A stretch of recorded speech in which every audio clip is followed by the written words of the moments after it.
Okay, welcome to Free Association. It's 20 past 3 on the 5th of March, 2025, mid-afternoon.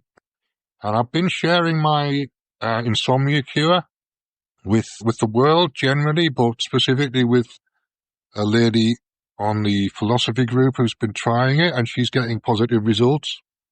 So that's my first feedback from somebody else, that this works. I knew it works because I've been using it myself, but it's good to have feedback, and it's good to have positive feedback, particularly. Negative feedback would be all right as well, just as long as I get some feedback. The feedback's the most important thing. Keeping that loop flowing is a huge part of the process. So I'm going to keep sharing the Insomnia Cure in particular, because that's something that obviously a lot of people recognize and will be able to test. You don't need a medical test to show that you've changed your insomnia into a good night's sleep. So it's something that everybody can do. Nobody really needs medical supervision to do it. You can just test it yourself and see if it works. It's as simple a process as that.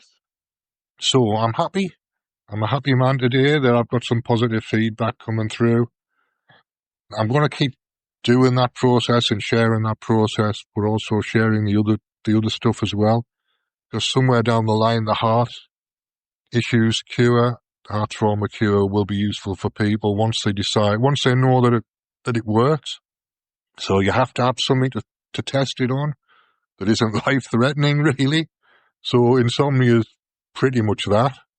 That's the thing that isn't life-threatening that you test it on, and then you work on the thing that's life-threatening.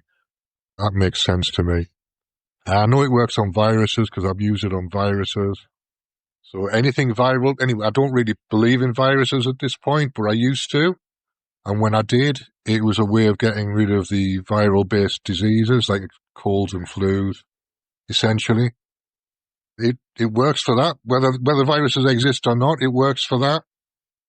You don't have to not believe in viruses for it to work. You just have to try it. Do what it says on the tin. Just keep repeating what I've been doing in the podcast, and at some point your subconscious will pick up on it and it'll make sense and it'll all start to happen for you. But yeah, pick something like back pain or insomnia that isn't life-threatening, that you can at least get a result from to prove that the process works. Because if the process works, it doesn't matter what the content is.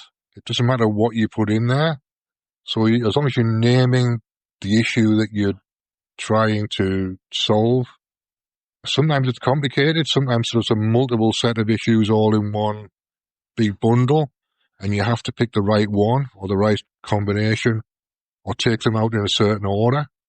But that's life. Life is complicated. You can't just do things simply and expect a simple result when the problem that you're trying to solve is complicated. So that's that's all I wanted to say, really. So thanks for listening, and I'll see you again soon.